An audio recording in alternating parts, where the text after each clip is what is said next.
Hi, I'm Chris Morrow, and this is Comic-Con at Home. My home is on a boat at the San Diego Convention Center, and I'm here with the panel for Superhero Kung Fu Extravaganza.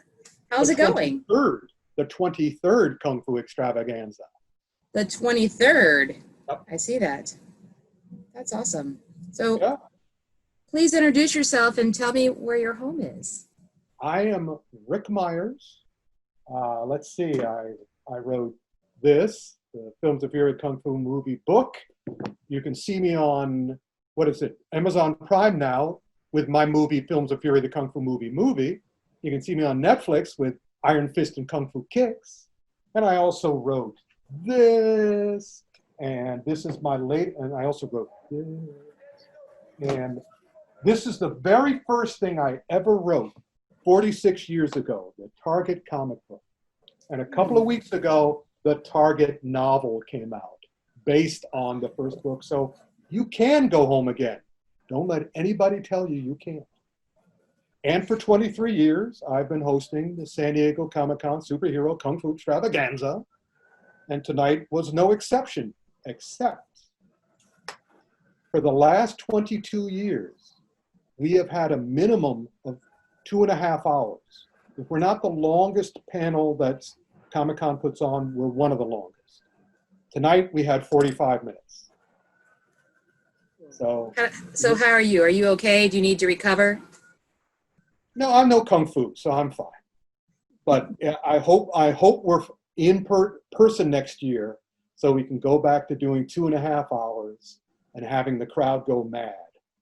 So I hope so too, because it's kind of hard when you don't have an audience, especially when it's an extravaganza. Exactly. But I did hear that you had a special thing happen. You had a debut, right? We had a bunch of debuts, a surprise debut. Originally, we had, like we did every year, we had 10 clips from 10 different movies. But because these are international films, we couldn't put them on YouTube because there were other people in other countries that had part of the copyright in their country. So we had to cut everything way down. So we were dancing as fast as we could and juggling as much as we could. But at the last minute, we were able to get 2 world premieres of a new trailer for a movie called Invincible Dragon, as well as a new short on the Hi-Ya streaming service called Mayhem, done by the wonderful Peter Pham, who's a Vietnamese filmmaker. He has a new movie called Foggy Mountain coming out, and we showed a clip exclusively of that as well. And it was actually pretty cool. And also what was very cool is I didn't even see the last cut of the extravaganza until I watched it just now. And you're okay with it? It'll do.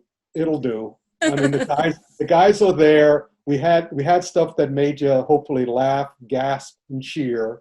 So that's all I ever asked for from a Kung Fu Extravaganza. How many people signed up to watch the panel? You know, I checked it a couple of days ago and was up to 1,500. We usually have somewhere between 2,000 and 3,000 people. So with this international version, I didn't check it before we did it because I was doing all sorts of other stuff today. But I should check that. Why don't we check that? Can we still check that now? I think you can. I think you can make a call. All right. Well, I know that our friends and our supporters, WellGo USA, who also have the Hi-Ya streaming app, they're probably checking that now because right now we're putting together an extended version of the extravaganza, which is more than an hour with all 9 movies back into it. And we'll be putting that either on the Hi-Ya streaming service, and you can get that, HiYaTV.com, or just look up Hi-Ya, or the WellGo USA, or you can go to my podcast website, which is actionfilmautopsy.com. And I'll tell the whole story on the next podcast, but also link up the extended producers edition of the Kung Fu Extravaganza, probably either, because we have a 4-hour window with the Comic-Con. The Comic-Con gets it exclusively for 4 hours, and then we can do whatever we want. So we will. So it'll be That's tomorrow. interesting. Do you think that it's the year of the freshmen this year because everyone can come? It's free. It's worldwide. Yeah, and also I'm amazed that, Adult Swim has its own Comic-Con going on. I think Marvel and other people, Disney certainly is doing their own thing. So yeah, it's all bets are off. Matter of fact, it's hilarious. I've been coming to this convention because I started work in comic books, like I said, 46 years ago. And the Comic-Con is 51 years old. So I've been to like 30 or 35 San Diego Comic-Con. In the last 35 years, I have already gone to more panels this year than all the other years put together. Because this year, I don't have to wait online. So I've already seen a bunch, and I'm planning to see a bunch more in the next couple of days. So yeah, I think you're right. Year of the Rookie, I think, is a good name for it, although I'm far from a rookie at this point. Do you think that these panels are enough to hook these freshmen or these rookies? I don't think you need to hook them. I think these freshmen have been waiting for this opportunity for 50 years. I mean, because already, if you had looked at the material, if the 51st not Kung Fu Extravaganza, San Diego Comic-Con had gone ahead without what happening, it was already sold out. Already, 250,000 people, you can't get in. And probably next year is already sold out. So what's great about being a, in quotes, rookie is you're only a rookie because this year you can get tickets. Everybody, any other year, you can't get tickets. This year, you print up your own. Online, yeah. Yeah, and then you go. So So they're rookies at coming to the extravaganza. I've got extravaganza on my brain. They're rookies at coming to the Comic-Con. But next year, I think if we do get to go back live, they're back to being shut out. But also, what's great is that you don't have to travel. You don't have to get on a plane. You can get on the line. Everybody's got it online. I have friends I know from Uganda who are watching and other places. So yeah, that's a good idea. I should check to see how many people actually watched. Do you think that the Comic-Con is going to be emulating, being online, going towards in the future some way, somehow? I can tell you, because of the massive amount of dancing we had to do I don't know if you've looked at the list of panels, but you can see a lot of them have been canceled. Some of them have been canceled. And some of them say, no, a copyright person is not allowing this to be shown. Ooh. So having worked with these guys intimately for 23 years now, and they've already invited me back for next year, I can tell you between the two of us that they had been dancing as fast as they could too. They have not been happy because they only made the decision to bring this on to at home fairly recently. They waited to the last moment in March before they said, all right, we can't do it live. So this is all new to them too. Their learning curve is just like a cliff. They kind of learned at WonderCon. They decided they were going to try to do a small version as a test, right? Yeah, but pilot. There's no comparison with the Comic-Con.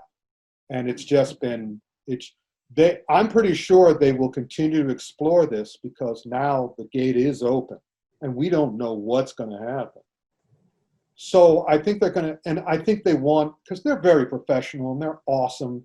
I mean, I always say that San Diego Comic-Con is for fans by fans, and the New York Comic-Con is for fans by businessmen to line their own pockets. They don't really care. I know for a fact San Diego Comic-Con cares deeply about the fans and how much, and they do everything they can to make it enjoyable. So I'm pretty sure at the end of this situation, we can do so much better. So I hope they do what you suggest and try to work them both out. Work toward the live action. But now that they're inviting the whole world here. I think they should keep that portion of the event open, because it's not like anybody can't, if people could get a ticket, they would. So if you open it up for people to come and watch certain things online, which you kind of do, you kind of can. If you go to the website, the Comic-Con website on a live action year, as soon as the panel is over, I should say, you'll see on YouTube all the stuff they revealed. Oh, sure. But people are there because they want to meet all the Avengers, and they want to meet all the Kung Fu stars, and they want to meet everybody. So, yeah, I think they're going to continue to experiment and try to be as inclusive as they can.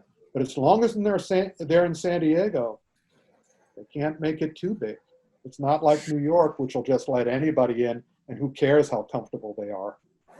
I don't know. This could be something to where, because of the pandemic, they might be capitalizing on outdoor space more. And we have a lot of outdoor space. Well, they have.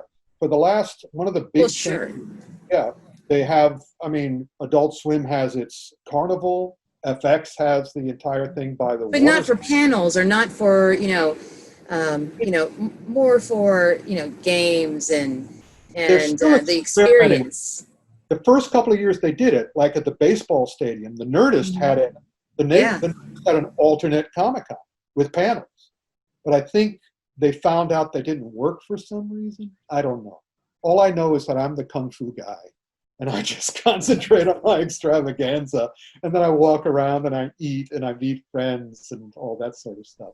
But I do know their hearts are in the right place, and they're going to do what they can, again, to make it comfortable. But if we can come back live next year, we'll be coming back with a vengeance. Yeah, and it'll be my 20th year, so it'll be, I'm not close to your 40-something years going. Yeah, but I've only been Extravaganza 23 years. You're catching up to me. Yeah. So what I want to know is, who is your favorite Kung Fu artist, and why? Well, my first Kung Fu movie I saw in 1972. It really wasn't a Kung Fu movie. It was a martial art movie. It was Bruce Lee. It was Bruce Lee. It was Enter the Dragon, 1973. And I just sort of went, okay. I had grown up with action serials and James Bond and all this really cool stuff. So when I saw Bruce Lee, it didn't speak to me. It was all just punching and fighting and anger and I was developing a Kung Fu style, which I teach now, which is called Don't Hurt Me and Don't Hurt Yourself. And then I went to work for a bunch of magazines, and I wrote a bunch of nonfiction books. And so I was on the set of Superman in 1979 with Christopher Reeve. And I came home and I watched the premiere, and suddenly they had something in the movie that I hadn't seen on the set, which was Ned Beatty as Otis, who wasn't in the movie. When I was there, that part was being played by Peter Boyle. It was a little kind of reunion of Young Frankenstein. But he wasn't in the finished film because they ran out of time and he had to leave the production. So they brought in Ned Beatty at the last minute, and they made it campy. They made that character campy.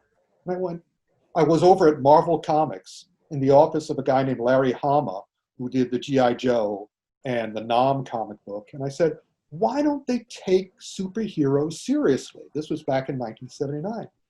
And Larry that day brought me to a movie called Baby Cart in the Land of Demons, which is a Lone Wolf and Cub movie where Criterion put out a box set of those. And that was a samurai movie, and it was like, boom, wow, I'd never seen anything like that. And he said, we're not done. He brought me down to Chinatown in New York, where in 1978, a movie called Drunken Monkey in a Tiger's Eye, starring Jackie Chan, was playing in Chinatown. And I went, it was a comic book come to life. And by then I had written a book on fantasy films and science fiction films and other things. And I went to my publisher the very next day and said, let me write a book about this. And they went, here's $50. Go ahead. And my timing was perfect. there were companies, a video company and a television company, who wanted to educate the American public about these movies, not martial art movies, kung fu films. And they said, whatever you want. And they said, we can't pay you, but what can we do? And I said, send me to Hong Kong. Introduce me to Jackie Chan. And they did. Nice. And I met Jackie Chan for the first time in 1979. And I've been pals with him ever since, although things have changed because he's owned by China now. So, but I love him and I love his work. Even in his worst movies, he always plays a person who does not want to fight, who doesn't want to hurt you and doesn't want you to hurt him. That to me is Kung Fu. I also became the Kung Fu consultant on Kung Fu Panda. And I just did some work with Disney. You can see my little Disney stuff over here that they sent. They gave me a thank you note for, I can't tell you about the movies I did for them because they're not out yet. But I can tell you just before the shutdown happened, I was able to tell people that I also worked on Minions 2, The Rise of Gru. So I've been teaching Kung Fu to Hollywood, Nickelodeon, and all the rest of it. But my favorite guy, despite how bad his movies have gotten recently, is Jackie Chan. It's funny because I was going to say the exact same thing, The Drunken Monkey. I mean, it was just something that when I saw it, it changed how I thought about things when it came to Kung Fu. Yep, and also if you get this version of Drunken Master or Drunken Monkey in the Tiger's Eye, if you get this version, you can find this DVD, and you probably can't see it because of the reflection, but I do the audio commentary on it. It's great. I did the audio commentary on Once Upon a Time in China with Jet Li, who also is a spectacular guy. He's my second favorite. My third is, again, probably Stephen Chow, because I interviewed him on the Kung Fu Hustle DVD. So, yay me. What did you think about the Kill Bills? Oh, geez. Both Kill Bill and what was the other one? Quentin Tarantino does not understand Kung Fu at all. And did you see, one of the things that you'll have to watch the extended version of the Extravaganza, which will be online somewhere tomorrow, is that originally we showed a scene from Ip Man 4 with a Bruce Lee scene played by a wonderful actor. Max Mock, I think, or no, that's not his name. But anyway, you can see that. But you saw Once Upon a Time in Hollywood? What's the one thing that doesn't work in that movie? To my mind, that is a character assassination of Bruce Lee. I'm not sure why he did that. Neither am I, although on the basis, because I also did a book called, For 1 Week Only, The World of Exploitation Films, which I know Tarantino read when he was doing Grindhouse. And I was invited to the premiere of Grindhouse. And when I was watching that, I was going, what is going on here? This is not the movie he said it was going to be. And then in Kill Bill again, he said that he had seen all these Shaw Brothers movies and he had learned from them. But again, there's no evidence of that in Kill Bill. Kill Bill is all anger, muscles, fists, not Kung Fu at all. And then Once Upon a Time in Hollywood. I mean, when Charles Manson is treated with more respect in a movie than Bruce Lee is, something's weird. So this scene in Ip Man 4, which you can get from Well Go USA, which you can see on Hi-Ya, there's a scene that's done by the choreographer Yuen Woo Ping, created specifically to educate viewers what Bruce Lee acted like, talked like, and fought like, which is not the way he was treated in Once Upon a Time in Hollywood.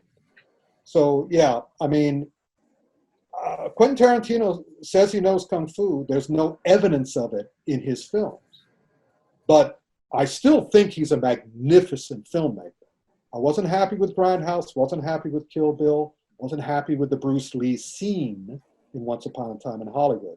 But his other stuff, I think, is just amazing. I love most of his work. So that's Have you ever talked to him about any of his films? I loved, interestingly enough, because what Harvey and Miramax did to the Kung Fu film in America, I've talked to him, but he lied. He lied to me. If I ever get to talk to Quentin, I mean, I've seen him, but I haven't spoken to him. And I'm pretty sure he's avoiding me because he knows what I'm going to do. Quentin, what is going on? Because the one, like I said, I think it's possible he resented Bruce Lee because, you know, Quentin Tarantino called the kettle black. He was quoted as saying that Bruce Lee was arrogant. And I'm going, coming from you, that's a compliment. I mean, wow, you know, you ought to know. And he deserves his arrogance.